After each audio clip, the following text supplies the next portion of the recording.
요즘 성도님들은 무슨 기쁨으로 사십니까? 혹시 손주들의 재롱을 보면서 여러분 기뻐하십니까? 아니면 여러분들이 좋아하는 TV 드라마나 여러분들이 좋아하는 취미를 하시면서 기쁨을 누리십니까? 아니면요, 여러분들이 자녀들이 좋은 학교에 진학을 하거나 취직을 하거나 또 승진을 하거나 또 자녀들이 잘 되어지는 것 때문에 참 기쁨을 누리십니까? 이제 여러분들에게 우리에게 동일하게 공통의 기쁨은 아마 2년 1개월 동안 우리에게 이렇게 정말 상상도 못했었던 힘들고 어려웠었던 코로나19 사회적 거리두기가 이제 해제되어지고 다시 일상으로 돌아가는 그 기쁨이 아마 크실 거라고 생각되어지죠. 하나님의 은혜로 또 이렇게 우리가 다시 이렇게 일상으로 돌아갈 수 있는 것 또한 참 기쁨이지만 우리 그리스도인들에게는요, 남이 모르는, 세상 사람들이 모르는 특별한 기쁨이 있다는 거 여러분 아십니까? 바로 이 기쁨이 무엇이냐면 하나님이 우리에게 주시는 기쁨이 있다라는 거예요. 세상에서 가장 큰 기쁨 두 가지를 이야기하라 라고 말한다면 아마 여러분들 몇 가지를 지금 머릿속에 스치는 그 기쁨의 여러분 감격과 여러 가지 그 감정들이 아마 생각나실 거예요. 자, 여러분 이 세상에 인류에게 준 가장 큰 기쁨은요, 첫 번째, 우리를 죄에서 구원하시기 위하여 예수님이 이 땅에 오신 예수님의 성탄의 소식이에요. 할렐루야. 이것이 이 인류에게 우리에게 허락하신 가장 기쁨의 소식. 첫 번째 기쁨이요. 두 번째 기쁨은 무엇일까요? 죄와 사망에서 부활하신 예수님이 부활하신 이 부활의 소식이 가장 기쁨의 소식인 줄 믿습니다. 오늘 이 기쁨의 소식을 우리가 생각하면서 우리에게 허락하시고 더 우리에게 이 기쁨의 소식이 어떤 의미가 있는지를 오늘 본문을 통해서 깊게 한번 우리가 생각해 보려고 합니다. 자, 오늘 이 기쁨의 소식을 전해준 이 일은 그냥 있었던 것이 아니죠. 오늘 내용을 더 자세히 우리가 살펴보면 어떤 이야기입니까? 안식 후 첫날 새벽에 예수님께서 무덤에 장사된 지 사흘째 되던 그 새벽에 마리아, 이 이름을 가진 두 여인이 예수님 무덤을 찾아갑니다. 성서학자들은 아마 이 두 여인을 같은 마리아라는 이름을 가졌기에 하나는 예수님의 어머니 마리아와 아니면 한 여인은 막달라 마리아다라고 이렇게 생각을 가지고 이야기를 합니다. 이 두 여인이 예수님의 무덤을 찾아갔습니다. 그런데 벌써 예수님께서는 부활하셨고 무덤은 비어 있었습니다. 무덤을 지키던 병사들은 두려워 사시나무 떨듯이 죽은 사람처럼 떨고 있었고 두 여인은 천사를 만나죠. 천사들이 예수님이 부활하셨다라는 기쁨의 소식을 듣습니다. 그리고 가서 제자들에게 이 소식을 알리라라는 명령을 받습니다. 그 명령을 받은 이 제자들에게 달려가는 이 여인들의 모습은 어땠을까요? 얼마나 감격했을까요? 여러분, 그런 이 모습을 가지고 달려가다가 가는 도중에 누구를 만나죠? 예수님을 만납니다. 예수님이 평안하느냐라고 안부 인사를 하고 예수님이 살아계심을, 부활하심을 그들에게 증거해 주셨죠. 그리고 예수님을 직접 만난 그들의 발걸음은 더욱 빨라졌죠. 그리고 제자들에게 찾아가 예수님의 부활의 소식을 전하는 오늘 내용입니다. 이제 두 여인은요 어떻게 했습니까? 오늘 이 두 여인의 발걸음과 두 여인의 모습 가운데 특별히 오늘 한 여인, 이 막달라 마리아를 더 깊게 살펴보려고 합니다. 여러분, 그날 새벽 큰 슬픔을 안고 주님의 무덤을 찾아갔었던 막달라 마리아는 어떤 여인이었습니까? 7 귀신이 들려서 인생이 패패했었고 그 누구도 거들떠보지 않은 버림받은 여인이었죠. 그러나 그 여인이 예수님을 만나고 다시 인생이 변화되어져서 그 3년 가까이 예수님을 쫓았었던 예수님의 제자 중에 하나였었던 여인이었어요. 이제 주님을 의지하며 살아야 하고 자신의 삶을 살아야 할 이유가 예수님이 나의 삶의 이유가 될 정도로 예수님을 극진히 따랐었던 인생의 버팀목이 되어졌었던 예수님을 따랐었던 여인이었어요. 그런데 예수님이 십자가에서 죽으셨죠. 그리고 죽으신 지 벌써 3일째가 됐습니다. 희망도 없습니다. 이제는 그 누구를 의지해야 할지 너무나도 고통스럽고 마음이 아파요. 그래서 어떡합니까? 예수님의 어머니 마리아와 함께 예수님의 무덤이라도 가고 싶은 그런 마음을 가지고 예수님의 무덤에 찾아간 것입니다. 자, 그런데 뜻밖의 그가 천사를 만나죠. 그리고 주님이 부활하셨다는 소식을 들어요. 얼마나 기뻤을까요?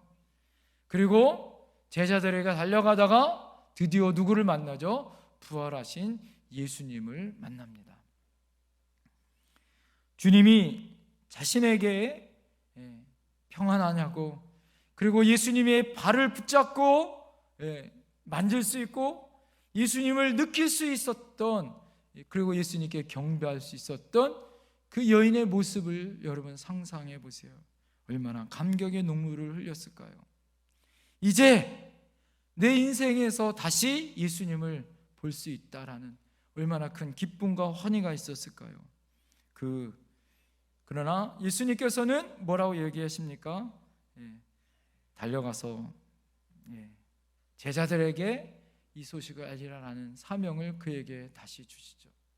여러분, 그때의 그 기쁨을 무엇으로 여러분 말할 수 있겠어요? 제가 이제 역전되리라라는 주제의 말씀을 가지고요 1월 첫째 주서부터 벌써 4달 동안 여러분들에게 말씀을 전해드렸습니다. 여러분, 주일로 따지면 16주 동안 여러분들에게 이제 역전되리라라는 주제의 말씀으로 계속해서 말씀을 전해드렸어요. 자, 그러면서 오늘 마지막 이제 역전되리라 시리즈의 마지막 말씀을 전해드려야 할 수밖에 없었습니다. 왜 그러냐면 제가 생각해 보건대 우리 인생에서, 아니 인류에게 가장 큰 역전의 시간, 역전의 퍼포먼스는 언제였을까라고 생각해 보니까 언제였을까요? 바로 예수님의 부활 사건이었다라는 거예요. 예수님께서는 모든 인류의 죄를 짊어지시고 고통 가운데 십자가에서 죽으셨어요. 그리고 3일 만에 다시 살아나셨습니다. 할렐루야! 여러분, 이거만큼 가장 완벽한 역전의 드라마가 어디 있어요?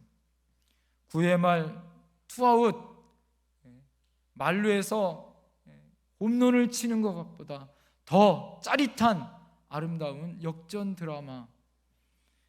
여러분, 모든 인류에게 산소망 되어주시고 생명 되어주신 이 주님의 부활이야말로 예수님이 우리에게 허락한 가장 큰 기쁨이요 하나님의 완전 끝장 역전 드라마인 줄 믿습니다. 그런 의미에서 오늘 본문의 사건은요 가장 큰 의미가 있어요. 왜 그럴까요?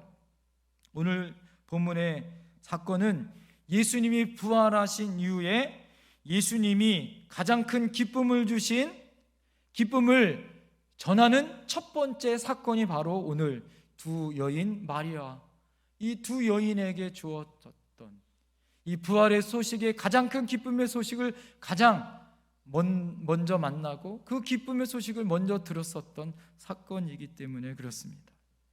제가 오늘 말씀을 전하면서 이 기쁨의 가장 기쁨의 소식이 여러분 이 두 여인에게 전해졌던 그 기쁨의 소식뿐만 아니라 온 인류에게, 아니 저와 여러분들에게 전해주는 가장 기쁨의 소식이 될 줄 믿습니다.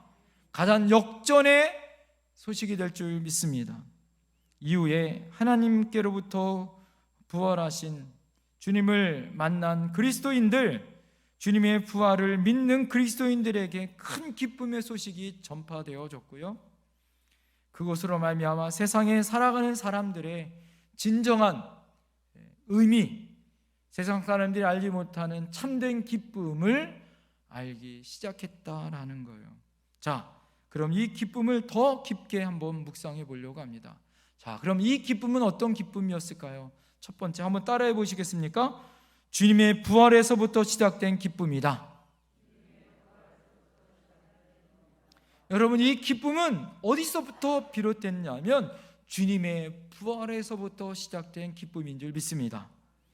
막달라 마리아가 지난 3년 동안 예수님을 섬기면서 많은 기쁨과 즐거움을 경험했을 거예요. 7 귀신이 들렸다가 병이 치유되는 엄청난 기쁨을 가졌을 것이고, 지근거리에서 주님의 말씀을 전할 때 느껴지는 큰 은혜의 기쁨이 있었을 것이고, 주님의 사랑을 확인할 때마다 느껴지는 그런 큰 기쁨을 누리며 살았을 것입니다. 그러나 지금 부활하신 주님을 만난 그 기쁨은요, 차원이 다른 기쁨이다라는 거예요. 이제 부활하신 그 주님을 만난 그 기쁨은 사망 권세를 이긴 기쁨인 줄 믿습니다. 이 세상에서 그 누구도 경험해 보지 못하는 새로운 기쁨이었다라는 거예요. 실제로 초대교회 성도들은요, 이 부활의 기쁨을 느끼고 경험하였어요. 특별히 이 기쁨을 제자들은요, 이 기쁨을 직접 보았고 그 기쁨을 경험했습니다. 그래서 어떻게 했을까요? 삶의 태도가 바뀌었고 삶의 가치관이 바뀌어졌습니다. 그리고 어떻게 했어요? 그리스도인들의 모임을 기쁨의 모임으로 바꾸어 버렸어요. 당시 초대교회는요, 예수님의 부활 사건 이후에 그리스도인들의 모임을 어느 모임으로 바꿨을까요? 그전에는 안식일날 모였다가 이제는 예수님의 부활 사건 이후로 언제 모였어요? 예수님의 부활절 날, 예수님의 부활하신 날, 바로 주의 날이다, 이렇게 이야기합니다. 더 로드스 데이라는, 그리고 도미니카라는 말로 주님의 날, 주의 날이라는 여러분 주님의 부활주일 이 날로 모임을 바꿔줬다라는 거예요. 그래서 원래 토요일 날 모였다가 언제 모인다고요? 주일 날 모이는 모임으로. 이것이 지금 우리가 모이는 뭐예요? 주일 예배로 드려지게 된 거예요. 아직 유대인들이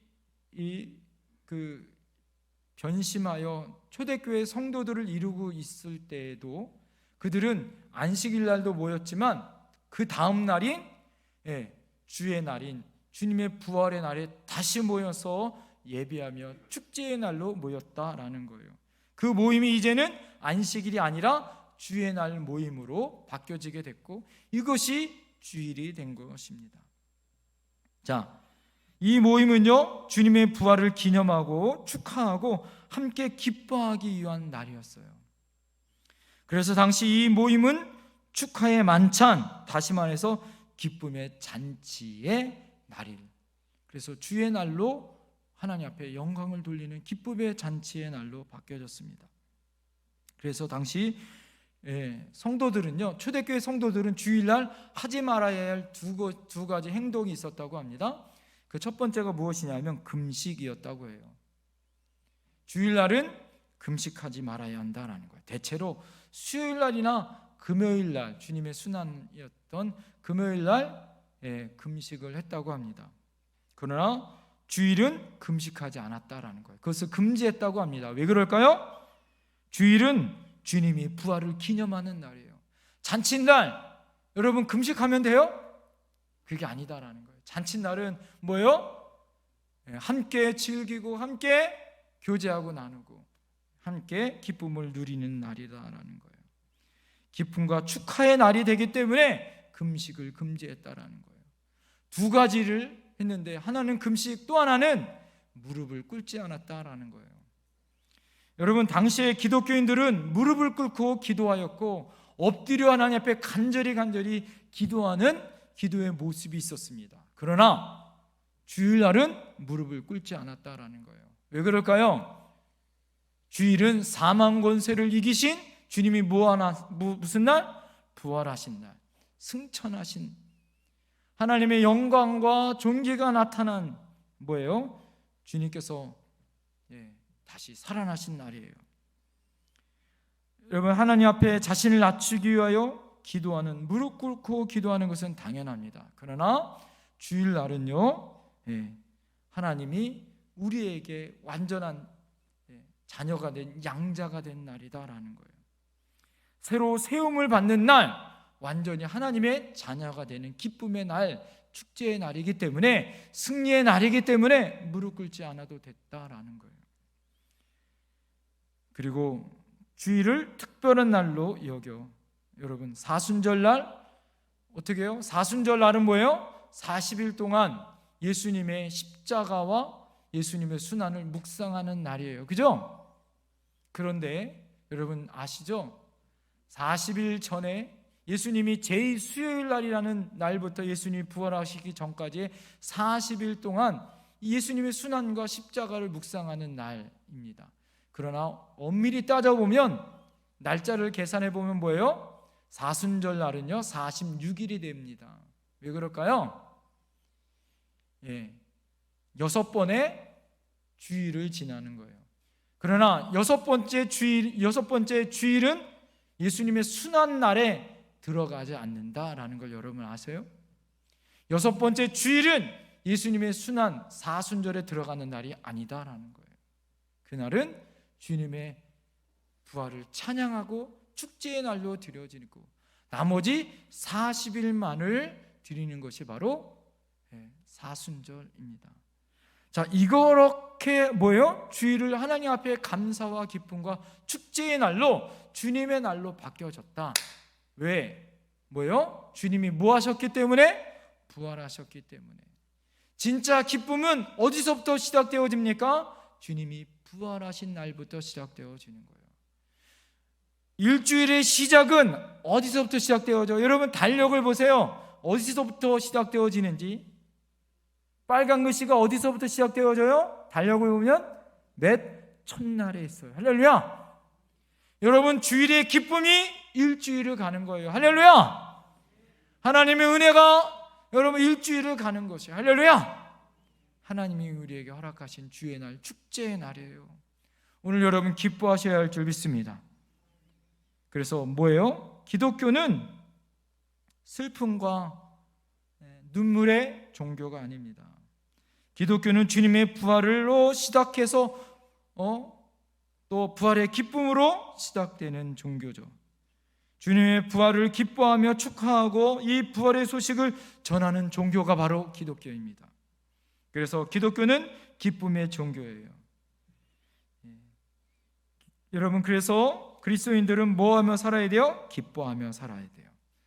데살로니가전서 5장 16절에 항상 기뻐하라 이렇게 얘기해요.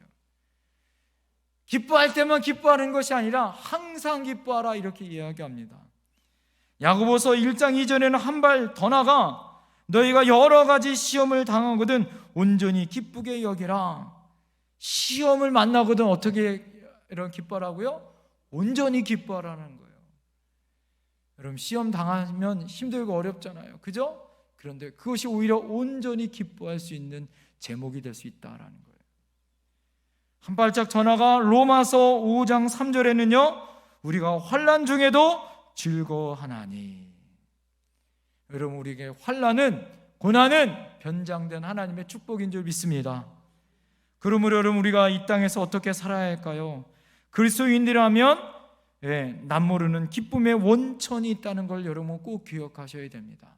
이 기쁨의 원천은 세상의 그 어떤 재물과 어떤 상황과 어떤 형편이 아니에요. 우리가 내일 마스크를 벗고 코로나19가 끝났다고, 해제됐다고 진짜 기쁨이 아니라 진짜 기쁨의 원천은 예수 그리스도시다. 할렐루야. 예수님이 부활하심으로 말미암아 우리는 진짜 기쁨이 있는 하나님의 백성인 줄 믿습니다. 부활하신 주님을 만난 사람들, 부활의 주님을 믿는 사람들, 그들의 심령 속에서 기쁨의 샘이 넘쳐 흐르는 거예요. 늘 기쁨의 생수가 솟아나는 거예요. 사랑하는 성도님들, 그래서 우리가 어떤 상황과 어떤 모습이 있든지 그것에 대해 기쁨이 있을 수 있지만 진짜 변화되지 않는 기쁨은 사마리아 여인에게 말씀하신 것처럼 목마르지 아니하는 그 기쁨은 바로 예수 그리스도를 통하여 주시는 주님의 부활, 주님의 날, 이 부활절을 통하여 주시는 기쁨인 줄 믿습니다. 그것을 여러분 소유하셔야 될 줄 믿습니다. 여러분 옆에 분에게 좀 고백했으면 좋겠습니다. 진짜 기쁨은 주님에게 있습니다. 두 번째, 이 기쁨은 따라해 보시겠어요? 하나님께서 주시는 기쁨이다. 오늘 예수님의 어머님 예수님의 어머님 마리아와 막달라 마리아가 천사를 만나고 또 예수님을 만납니다. 여러분, 이 부활의 주님을 만나죠. 그리고 주님께 경배하고 그 기쁨을 누려요. 자, 그렇다면 이 기쁨은 누가 준 거예요? 하나님이 준 기쁨이다라는 거죠. 세상이 주는 기쁨이 아니라 하나님이 주는 기쁨으로 은혜를 받았다라는 거예요.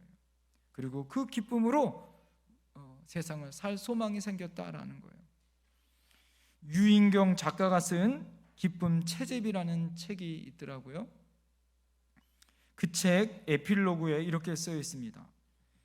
이제 나는 기쁨을 채집하고 있다. 공기처럼 혹은 별처럼 구름처럼 내 주변에 가득하지만 내가 눈길을 안 주었거나 잘 느끼지 못했던 작은 기쁨을 수시로 채집해서 내 가슴에 담고 또 남에게 나눠주려 한다. 여러분, 기쁨을 채집한다라는 말에 여러분 신선함을 느꼈어요. 여기서 말하는 유인경 작가가 말하는 것은 우리가 엄청난 기적과 같은 기쁨을 말하는 것이 아닙니다. 요즘에 말하는 소확행이라는 작은 기쁨들을 모아서 내 마음속에 담아두고 그것을 나눠줄 수 있으면 그것이 진짜 기쁨이다라는 거예요. 그리고 그것을 모아 담아두면 여러분 들꽃이 아름다운 꽃다발이 되어 멋진 꽃다발이 되는 것처럼 그 기쁨들이 모아져서 나에게 큰 기쁨이 되어진다라고 이 작가는 이야기하더라고요. 사랑하는 성도님들, 그것을 생각하면서 한번 제가 생각해 보세요. 나에게 기쁨은 뭘까? 생각해 보니까 시원한 아이스 커피를 쫙 마시는 그 기쁨, 커피를 갈아가지고 따뜻한 커피를 내려서 그 향을 맡으면서 먹는, 그러면서 하나님 말씀을 준비하고 묵상하는, 그래서 하나님의 은혜를 깨닫는 그 기쁨, 그런 기쁨, 작은 기쁨이지만 엄청나게 놀랍고 은혜 주시는 기쁨이 있더라고요. 자, 그런 기쁨도 있겠지만 여기서 말하는, 여러분 제가 말씀드리고 싶은 기쁨은 또 다른 기쁨이 있더라라는 거예요. 그것은 무엇일까요? 그리스도인들에게 이 소소한 기쁨에 차원이 다른 기쁨이 있다라는 거예요. 하박국 선지자가 하박국 3장 18절에 이렇게 노래합니다. 나는 여호와로 말미암아 즐거워하며 나의 구원의 하나님으로 말미암아 기뻐하리로다. 할렐루야. 여러분, 하나님 때문에 즐거워하고 하나님 때문에 즐거워한다라는 거예요. 이것이 차원이 다른 기쁨이다라는 거예요. 오늘 말씀드린 대로 우리 그리스도인들은요, 남이 모르는 기쁨이 있어요. 여러분, 주님 때문에, 하나님 때문에 즐거워하고 기뻐할 수 있는 사람들이 바로 우리들입니다. 할렐루야. 철로역정을 쓴 존 버년이 그가 회심하고 변화될 수 있는 중요한 사건이 있었다 그럽니다. 성경 이외에 가장 많은 사람들이 읽은 이 가장 큰 베스트셀러가 이 철로역정이다라고 이야기할 정도로 유명한 베스트셀러인데, 존 버년이 어떻게 이렇게 변화되어지고 은혜 받은 다음에 천리역정을 썼는지, 그가 길거리를 지나가는데 할머니들이 이렇게 모여가지고 막 재밌는 이야기를 하고 막 담소를 이야기하는데, 지나가는 존 버년이 쉴 겸해서 그 할머니들 이야기하는데 옆에 앉았다고 합니다. 자, 그런데 할머니들이 지나가면서 그 이야기를 하는데, 그 이야기할 때 모습이 너무너무 기쁨에 차고 너무너무 얼굴이 환하고 너무 이뻐 보이는 거예요, 할머니들이. 그래서 무슨 이야기 하나 잘 들어보니까 어떤 이야기 하냐면, 내가 예수 믿고 난 다음에 은혜 받은 이야기를 전하는 거예요. 할머니들이 이 할머니가 이야기하면 또 이 할머니가 이야기하고, 이 할머니가 이야기하면 또 이 할머니가 이야기하는데, 이 할머니들이 얼마나 행복하고 기쁨에 차서 이야기를 하는지, 그만 그 옆에서 그 이야기를 듣다가 어떻게 했어요? 은혜를 받은 거예요. 그리고 자기 인생을 돌아보고 그 자리에서 무릎 꿇고 회개하고 예수님을 만나는 놀라운 은혜를 경험했어요. 사랑하는 성도님들, 오늘 이 할머니들이 어떤 이야기를 했을지 여러분 추측하실 수 있겠어요? 우리들은 너무 잘 알잖아요. 어떤 이야기를 했을 것 같습니까? 세상 끝날까지 내가 너희와 항상 함께 하겠다라고 말씀하셨던 그 예수님이 우리에게 주신 놀라운 우리 삶 속에서의 얼마나 많은 기적과 같은 이야기들이 많았을까요? 그리고 이 할머니들이 나이 연세가 많으니까 그 경험이 얼마나 많았을까요? 그죠? 그 수없이 많은 이야기들 이야기할 때 세상에 줄 수 없는 기쁨이, 샘솟듯한 기쁨이 나오더라라는 거예요. 예를 들어서 예배 드릴 때 주님이 임재하여 경험했었던 그 은혜. 야, 오늘 예배 드렸더니 목사님 말씀이 나를 향한 말씀 같고 내 가슴을 치고 내가 얼마나 은혜 받는지 몰라. 말씀을 묵상했더니 야, 내가 이 구절을 읽었는데 너무너무 은혜 받았어. 기쁨이 내가 정말 깨달음 때문에 얼마나 많이 나타나는지 몰라. 정말 내가 외롭고 힘들 때, 누구도 나에게 찾아주지 않을 때, 하나님이 앞에 내가 기도하였을 때 하나님 나에게 샘을 주셨어. 내가 살아났어. 간절히 기도할 때 하나님의 응답이 나에게 있었어. 그리고 그 응답대로 살아가니까 얼마나 문제가 잘 해결되는지 몰라. 사랑하는 성도님들, 이 세상에 줄 수 없는 놀라운 하나님이 주시는 은혜를 우리는 받고 산 줄 믿습니다. 이 모든 것이 모두 하나님의 은혜다라는 거. 할렐루야. 여러분, 우리는 그 기쁨을 누리며 사는 사람들이에요. 그 기쁨 가운데 사는 사람인 줄 믿습니다. 우리 옆에 분에게 고백합시다. 이것이 다 하나님의 은혜입니다. 마지막으로 하나님이 우리에게 주시는, 따라합니다, 삶의 힘이 되는 기쁨이 있습니다. 오늘 본문 1절과 8절을 비교해 보면요, 그들이 1절에 보면 무덤을 보러 가고, 무덤을 보려고 갔더니, 이 마지막 절에 이렇게 얘기해요. 무덤을 보러 갔더니, 두 여인이 무덤을 향하여 갔습니다. 근데 8절 후반절에 보면 뭐라고 얘기합니까? 8절 후반절에 보면 무덤을 떠나 제자들에게 알리려고 다름질할세. 자, 오늘 두 여인이 무덤을 여러분 떠나 달려갔다. 자, 오늘 이 무덤을 보러 가는 것과 무덤을 보고 다시 돌아가는 모습 가운데 차이점이 무엇일까요? 첫 번째, 여러분 잘 보세요. 무덤을 향해 올 때는 뭐예요? 큰 슬픔을 안고 갔던 발걸음이었을 거다라는 거죠. 발걸음이 떨어지잖아요. 잘못하면 로마 군병에게 잡혀 죽지는 않을지, 예수님은 어떻게 계시는지, 돌은 어떻게 움직여야 할지 걱정과 근심으로 아마 갔을 거예요. 자, 그러나 빈 무덤을 보고 천사를 보고 예수님을 만난 그들의 발걸음은 어떻게 했습니까? 부활의 기쁨의 소식을 안고 이제는 달려가고, 그 달려간 걸음이 무거웠을까요? 가보였을까요? 세상을 가운데 가장 큰 기쁨을 날아갈 듯한 모습으로 달려갔을 거다라는 거예요. 여러분, 뭐예요? 이 예수님을 만나고 나니까 뭐예요? 발걸음이 틀려지더라라는 거예요. 예수님을 만나면 여러분 삶의 태도와 삶의 모습이 바뀔 줄 믿습니다. 무거웠던 나의 짐이 여러분 이제 내려지고 돌아갈 때는 달려가는 그 기쁨의 소식이 있을 줄 믿습니다. 여러분 오늘 어떻게 오셨어요? 무거운 짐 가지고 오셨습니까? 내려놓으세요. 무거운 발걸음을 가지고 오셨습니까? 집으로 갈 때는 여러분 새로운 힘과 능력과 새로운 은혜를 가지고 날아갔듯이 여러분 갈 수 있는 은혜가 임할 줄 믿습니다. 느헤미야 8장 10절에 근심하지 말라 여호와로 인하여 기뻐하는 것이 너희의 힘이니라. 할렐루야. 여러분 여호와로 인하여 기뻐하는 것이 너희의 힘이니라. 사랑하는 성도님들, 우리에게 진짜 힘은 무엇일까요? 하나님 때문에 기뻐하고 하나님 때문에 힘을 얻는 것이 우리의 삶의 능력인 줄 믿습니다. 그리스도인들은요 세상에 살아갈 비결이 있어요. 그것이 무엇이에요? 세상엔 그 어떤 능력이 아닙니다. 세상이 주는 어떤 기쁨이 아니에요. 로또 복권 1등보다 더 큰 기쁨은 주님이 나와 함께 하시고 주님 때문에 얻고 하나님 때문에 얻는 삶의 기쁨을 갖는 거예요. C.S. 루이스가 예기치 못한 기쁨이란 책에서 이렇게 이야기합니다. 진정한 기쁨이 충만하게 될 때에 죄와 세상이 주는 가짜 기쁨에 끌리는 마음이 현저하게 줄어든다. 즉 죄와 싸워 이길 힘이 생긴다. 여러분 진정한 기쁨을 가진 사람에게는 세상이 주는 가짜 기쁨 가운데 즐기는 기쁨에서 이길 수 있는 거예요. 할렐루야!